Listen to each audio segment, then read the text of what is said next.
back to the Solitary Practice Podcast. I hope everybody had a good week. It's been busy here, and this was probably going to be a bit of a ramble, I guess. I am working through some thoughts, I suppose, and I don't know how well these are going to translate necessarily into a podcast episode, but we're going to take a crack at it today because why not? It's worth a shot anyway. So I was recently doing some work. In full disclosure, it is, again, kind of spring here, and energy levels are a little bit high. Things are waking up, so we have a lot of new growth. People would think it's unsettled. It's not really unsettled. There's a certain rhythm to it. If you know what you're looking for, you've got to have been at it for a while and recognize all the signs. So there is a rhythm to it, but it's the basic surges that come with spring. And with that means, wild energy fluctuations sometimes. The weather can fluctuate, and that can generate quite a bit of energy if you know how to use it.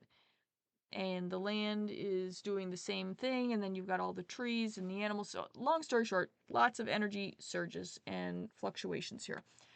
I personally don't like to use those. Maybe I better back this up. All right, so there's a lot of different energy types. I think we all know that. You've got your, I'm going to call it surface level energy. It's like the cherry picking of energy where it's easy access. Anybody can grab it. Most people who practice can, if not pick up on it, use it and sense it and borrow from it. And I find that a lot of people frequently borrow that for their spells. So they're going to say, they're going to access rosemary or a crystal or something like that. And I personally consider that to be kind of surface level energy. Then you get a little deeper where you could get into, I'm going to say weather magic and money magic. I often equate the levels of energy to kind of like the ocean. I don't know, just bear with me here. This is probably not the best description in the world, but we're going to try this because I don't really know how else to explain it. I can see it very clearly in my head. I very fully understand it, but I don't really know how to just kind of put it into words and slap it on an audio with no context. So it's sort of like the ocean. At the top, you've got like the waves, and they're splashing around. There seems to be a lot of action there, and there's a lot of energy there. And that's where most people go. They frog around in those waves at the top. Below that, you've got your currents. And then below that, you have a deeper current. And then if you keep going, you're going to get kind of into the bottom of the abyss where it's very dark and it's very still. And it takes a whole lot of, we're going to say energy, to make anything move. However, when it moves, it's also impossible to stop it really without considerable force. And because it takes so much force to get it started, it'd take almost more force to get it to neutralize or stop. And it is very difficult for anything to marshal up that level of energy to get it to stop. While a lot of people like to use rosemary and crystals and those kind of things to get their works done, just like the waves at the top, it's very susceptible to a lot of things. Weather, wind, passing boats, other people can all, again, ripple effect and influence that energy that you're using if you're using at the top.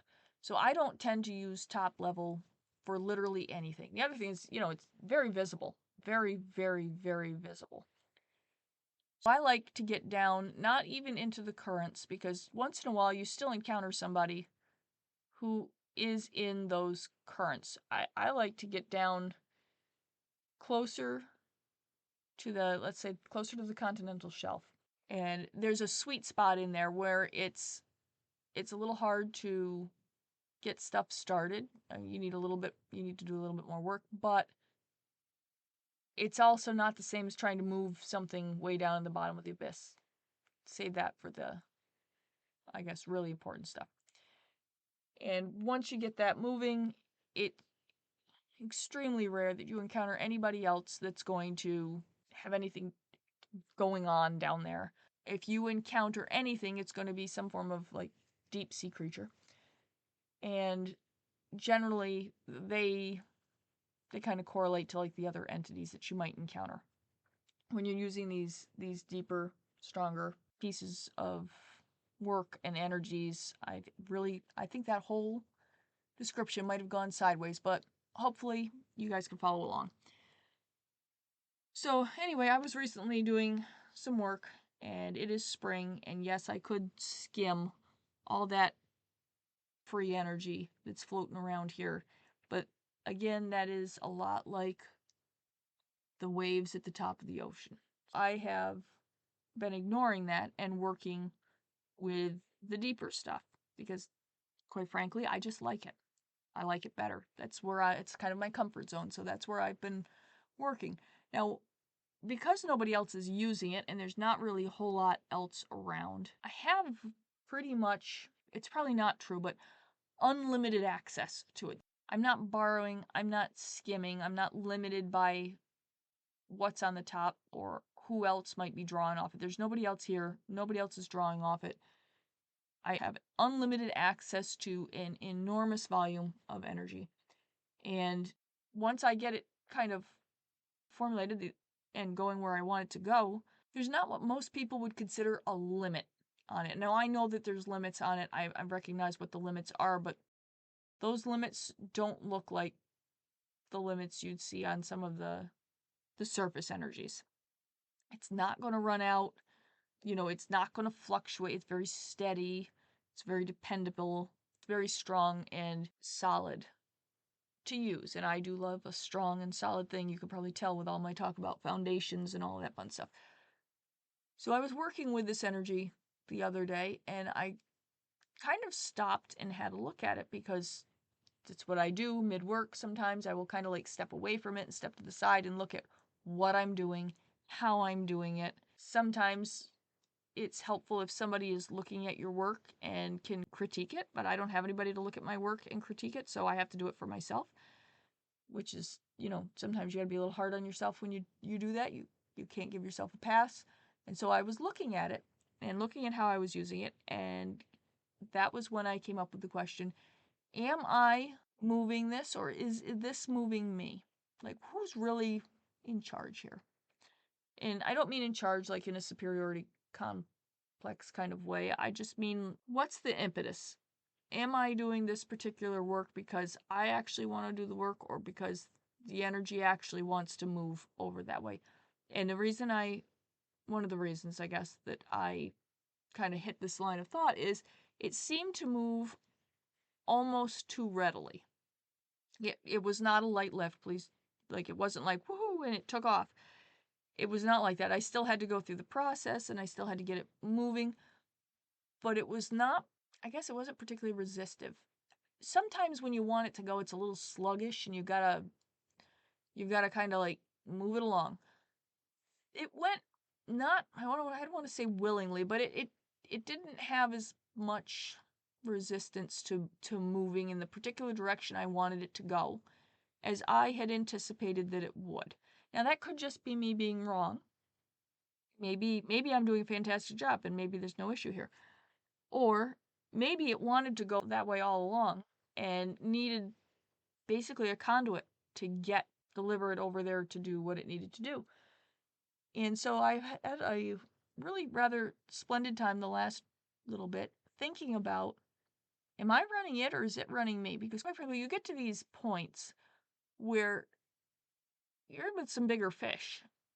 And I am never under the illusion that I am a big fish in a magical pond. I am, if anything, one of those little feeder minnows that's constantly in danger of death. So sometimes I stop and look at these things and I'm like, did I get manipulated into this?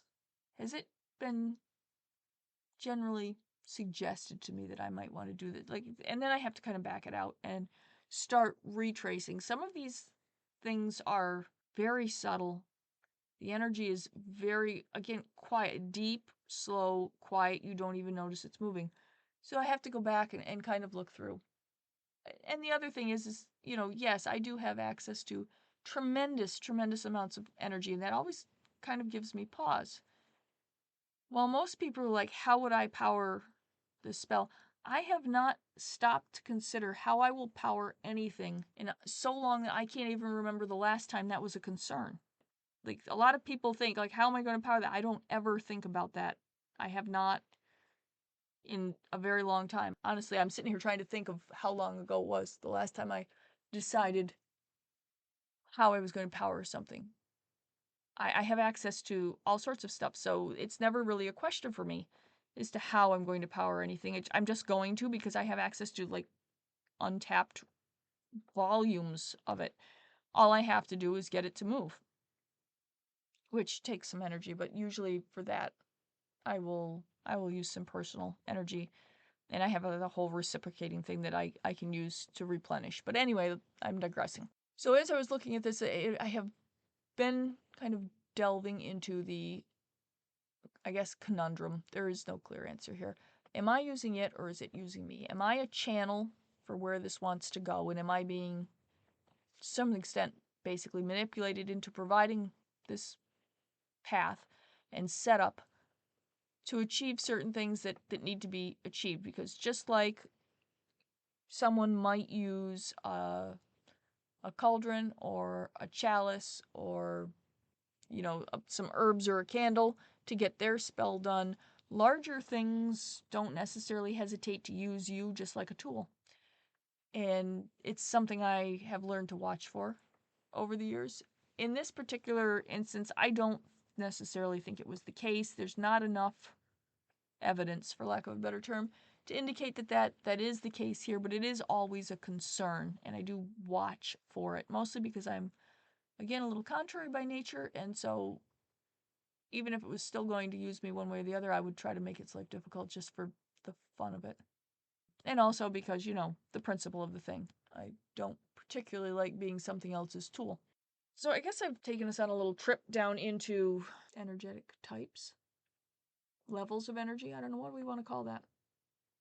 Doesn't really matter, I suppose. But I do find I am exceptionally fond and have gotten very fond of working with the deeper, quieter stuff. I don't really like the choppy up at the top. And that kind of jives with my whole, again, I'm not looking for lots of time spent with other practitioners for the most part. Interesting enough, but in the last few months I have really found myself kind of withdrawing. Again, I am probably going to enter another dormant stage. I'm pretty sure I'm headed for another round of reverence. The last one was not fun. I'm not looking forward to this one either. It doesn't really suit my nature. And so this will probably be a trial of some sort for me to kind of wade my way through. As much as I do not worship anything and I am not particularly deity focused, and you'll very rarely hear me talk about anything deity oriented. Reverence doesn't necessarily apply just to deities, and so there are other things that one can be reverent over. And I find that lately I have spent quite a bit of time moving in that general direction. My music playlist has changed, how I proceed through my day, how I practice when I do my daily exercises and things that I do. There is a certain formality in it and a precision in the way that I am executing those daily tasks. I mean, I could kind of just do them, but that's not how I'm approaching them lately. Lately, there's a certain amount of focus there. There, again, precision's a really good word for it. I am being very precise and, I guess, for lack of a better term, very respectful in how I'm going through it. Now, whether that respect is directed at me or at other things doesn't really matter. There's a certain strength, satisfaction. I'm looking for a word here. I'm not really sure. It is a little calming. I guess maybe calming might work too. Basically, when I approach these tasks with that, and I use the term reverence to it, it's just a respectful, submissive approach, I guess. The process gets very formalized. I am very focused. There is, as always, a number of chaotic things happening at one time here, and I am not even looking or paying attention. Like I shut all of that out, which is unusual for me. Normally I keep like one ear on the chaos that is life around here. And instead, I have been just shutting it out to be more focused. And I am a bit concerned about this whole reverent phase that I'm about to go through. I've been through one or two before, but generally it results in, I guess I get more hermity than I am already, in which I really withdraw from literally everything and I get very focused. But not necessarily in the, oh, I'm going to do something new kind of way. It is more of an internalizing, turned inwards, I want to say some self-evaluatory, but it's not, because I'm not really even evaluating. I'm not actually trying to do anything. I'm just really being precise. So every action is thought out. It is perfect. There are no errors. There's no nonchalance in it whatsoever. It may be a center and ground that I have done 1,000 times in the last month, because let's be honest, I do it all the time. But instead of just kind of launching into it and getting it done, I'm going to slow it way down. Not too far, but I'm going to slow it down into a respectful, very precise, very focused center and grounded. I really don't know how to explain this other than it's a certain state of mind, I guess, that I am starting to shift over into. Usually when I get there, I have very, very little time, patience, or interest in anything else. That'll be like the magical community, that'll be like my normal daily tasks, that'll all of it. I basically turn inwards and get very introspective. Eventually, if it's anything like the last time, I'm going to get to a headspace, for lack of a better term, and I'll probably learn something from it. I know what I learned the last time I did it. When I come out of it, I'm not necessarily going to be the same as I am now going into it. That'll be fine. Again, practices change. I will change. Everything's in a constant state of flux. Kind of annoying sometimes. It would be nice if we didn't have to constantly go through change, but I guess here we are. I cannot necessarily say that I didn't see this coming. Mundane life is going through kind of some changes. Also, if you take any look at the world around us, I mean, anywhere, you're probably going to notice that the entire world's in a state of change. So I can't say that this is necessarily a shock. I don't really particularly care for the timing. Do I get to stay in that? Not really. Not really. I progress as fast as I progress. I'm not trying to rush it. Again, like I know I'm going into this little, what I call a reverent phase. I am not rushing it. It's not something you can rush. You can, do I want to kind of get into it and see what's going to come of it? Yeah. But I'm not going to try to do that. I know better than to rush it. Also, rushing it is not reverent, so clearly I won't be doing that. We'll see where we are when I come out of it. It isn't going to like affect other things. This is a purely me thing. So it's all basically internal. I will say that it is driving me bonkers with the like when I'm out and about, like on the astral and elsewhere. I have 2 sets of wings that I have acquired in the last couple years. I prefer the leathery sort, but lately the feathered ones keep, for lack of a better word, popping up. I don't know how else to describe that, and so they are around a lot. They are annoying me to no end. If anybody's ever seen chickens and you know how they always like constantly are resettling the feathers, I never really had an appreciation for that until now. I completely sympathize with the chickens at this point, or turkeys, or any other feathered bird that is constantly trying to resettle their feathers. I don't particularly care for the feathered wings, and it is a very strange sensation to constantly have to resettle them.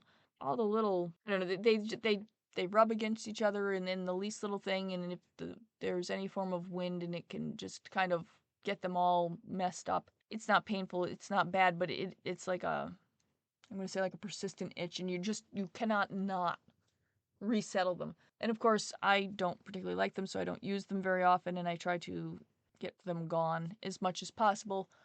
But they're very persistent at this moment in time, and so I am learning slowly how to get them all kind of settled back in and getting used to them. And I have to say, probably in the last 2 weeks, it's gotten a little better, but the first month or so drove me insane. just constantly having to reset. It was a very big distraction. I kind of wonder if I'm not stuck with these things just as a learning experience in which I am being forced to learn to deal with them because I don't want to, so I just wasn't. And very rarely do I get away with things like that.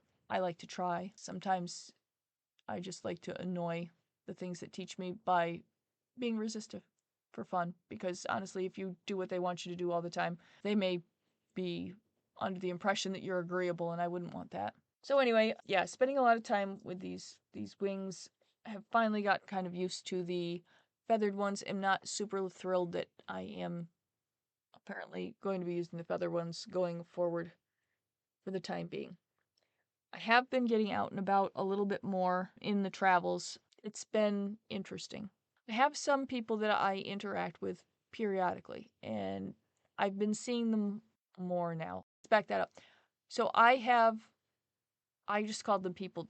I just refer to them as people because I don't really know what else to call them. I'm not sure exactly what they are. I don't really care. Like, somebody out there is going to want me to pigeonhole these things in and get them a name. I am not getting them a name. I just call them people. I have some that I interact with more often than not. And generally speaking, it is in a get together for meal capacity.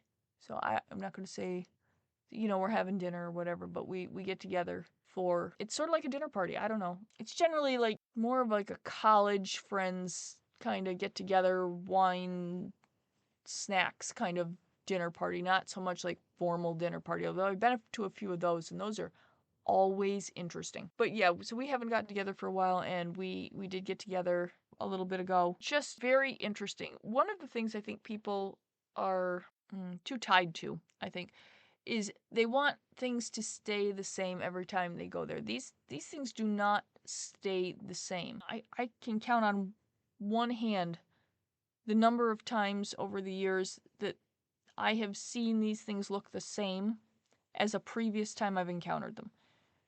Times change, situations change, these entities change. And so wherever we are and wherever and whenever, because again, time is not a linear thing. Don't get hung up on time being linear, it's not. So depending on where and when we are, they don't look like they did before.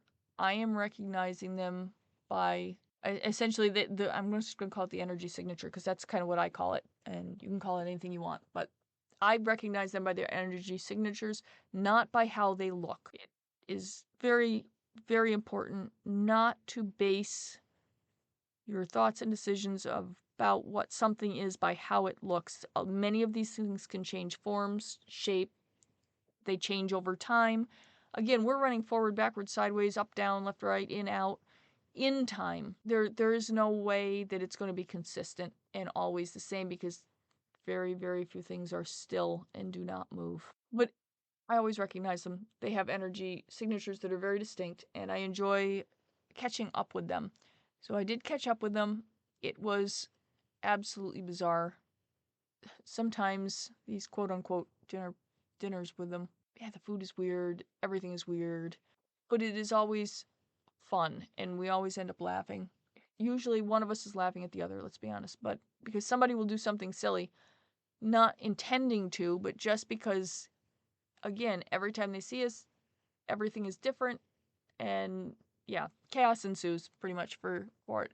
But I think that's one of the reasons we've been at it for so long is everybody just, something happens that amuses everybody that's there. So periodically we do get back together. These are not necessarily like I have a date in my book that says on the, I don't know, 9th of June or whatever, I'm going to go meet them up. It's more or less we happen to all converge in an area and, everybody's in the neighborhood, so we'll pause for a couple minutes and have a good time. So I did that, and then, I did had a couple of different little odd jobs I did. I have not been doing a ton of them lately because, again, entering reverent phase and kind of withdrawing back in to focus, so I'm not out and about too much. I did get out a couple nights ago. Kind of sorry I went. My little, I don't know, I call him my little arch nemesis. He's not really my arch nemesis, but we have a kind of stony relationship. Ran into him, didn't really have a discussion, but did abide by one another for a little bit of time. It was okay. Had worse. I think we're kind of both circling each other right now, trying to decide what we're going to do about various things. Also kind of concerned that we are running into each other and working out how to work around each other without actually, I want to say without coming to blows, but I don't think it would really go that far. But essentially, we're kind of just learning how to be around each other without quite so much distrust. That kind of was what it was. It's not very exciting. I think that's kind of about it. So I'm going to stop here for today. As always, thanks for listening. If you enjoyed today's episode, please feel free to share it with others. If you've got any questions or, you got a topic that you want to hear me talk about, you can always contact me through my website at thesolitarypractice.com. You can, either leave me an email or send me a brief voice message, whatever works best for you. I always appreciate the feedback that I get, and I will see you next week.